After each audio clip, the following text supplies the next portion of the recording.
destroyed by drugs. That's what people say about Kurtis Blow, but they're wrong. This man didn't just survive his demons, he conquered them and became something bigger. Kurtis Blow was the first rapper to sign with a major record label, the first to go gold, the first hip-hop millionaire. And today at 65, he's a minister who uses rap to spread hope. This is the story of a pioneer who fell hard and rose higher. Curtis Walker was born in Harlem in 1959. Growing up in New York during the 1970s was tough. Gang wars raged in the streets. Poverty was everywhere. Young Kurtis saw friends turn to crime just to survive. He went down that path too. He got kicked out of high school for selling drugs. It seemed like his life was over before it started, but Kurtis was smart. The school dean saw his potential and gave him a chance. He could take his GED test instead of dropping out completely. Kurtis passed and got into the City College of New York. There, his life changed forever. He became the program director at the college radio station. He started DJing and rapping at local parties. Hip-hop was just being born in the 1970s. DJs like Grandmaster Flash and DJ Kool Herc were creating something new.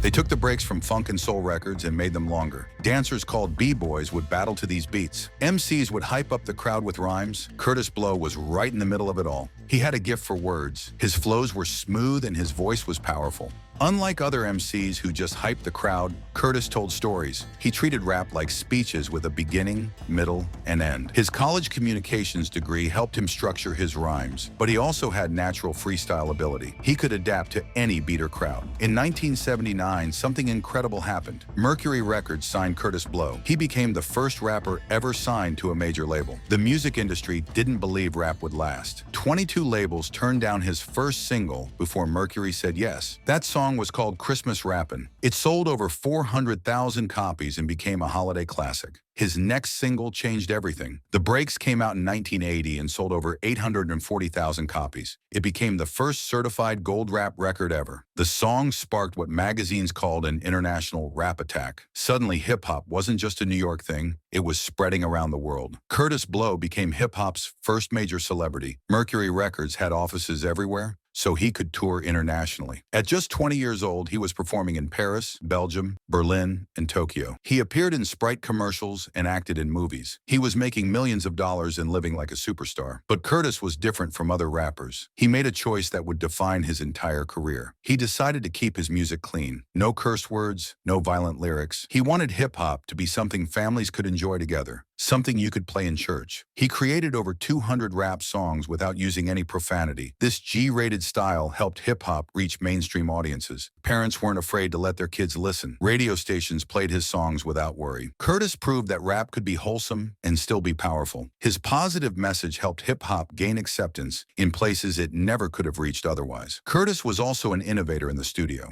He was the first rapper to use drum machines, the first MC to incorporate sampling technology. He mixed rap with rock music before Run DMC made it famous. His album Party Time blended rap with go-go music from Washington, D.C. He was always pushing boundaries and trying new sounds. But as the 1980s continued, hip-hop started changing. Groups like NWA brought hardcore lyrics about street life. Gangsta rap was becoming popular. Kurtis Blow's clean, positive style suddenly seemed out of fashion. His record sales dropped. Radio stopped playing his music as much. The culture was moving in a different direction. Behind the scenes, Kurtis was struggling with his own demons. Despite his positive public image, he had serious problems with drugs and alcohol. The same substances that got him kicked out of high school were still haunting him. Success hadn't solved his inner pain. All the money, fame, and women in the world couldn't fill the emptiness he felt inside. He described this period as feeling bored, despite having everything. The abundance of drugs, sex, and money had just led to greed and spiritual emptiness. He was living the high life, but felt completely hollow. Hip-hop had been his escape from the troubles of Harlem. But now even his music career was slipping away. The 1990s brought some hope. There was a revival of interest in old-school rap. Kurtis capitalized on this nostalgia by becoming a weekend DJ in Los Angeles. He hosted The Old School Show on KPWR-FM, playing classic hip-hop alongside the soul and funk records that inspired it. This led to reunion tours with other legends like Grandmaster Flash and the Sugar Hill Gang. But the real change came in 1994. Kurtis was at a church service in Los Angeles when something powerful happened. He had a spiritual awakening and became a born-again Christian. For the first time in years, he felt genuine peace. He started reading the Bible and praying regularly. His entire perspective on life shifted. This wasn't just a phase. days, Kurtis threw himself into his faith completely. In 2009, he became an ordained minister. He co-founded the Hip Hop Church in Harlem, where he serves as a rapper, DJ, worship leader, and licensed minister. He believes hip-hop has unique power to reach young people who feel disconnected from traditional churches. His commitment to ministry was strengthened by serious health scares. In 2016, he suffered multiple heart attacks at a bus stop in California. LAPD officers saved his life with CPR. In 2019, he had surgery on his aortic artery. In 2020, his spleen ruptured and nearly killed him. Then in December 2020, he received a heart transplant. It was his 7th major surgery. After each health crisis, Kurtis felt more grateful to be alive. He made a covenant with God to spend the rest of his life preaching and teaching. He calls himself a walking, living, breathing testimony to God's power. His near-death experiences reinforced his faith and his mission to spread positivity. Today, Kurtis uses his platform for advocacy. He speaks out against drill rap for glorifying violence and murder. He reminds people that hip-hop was originally meant to be an escape from gang life, not a celebration of it. He encourages young rappers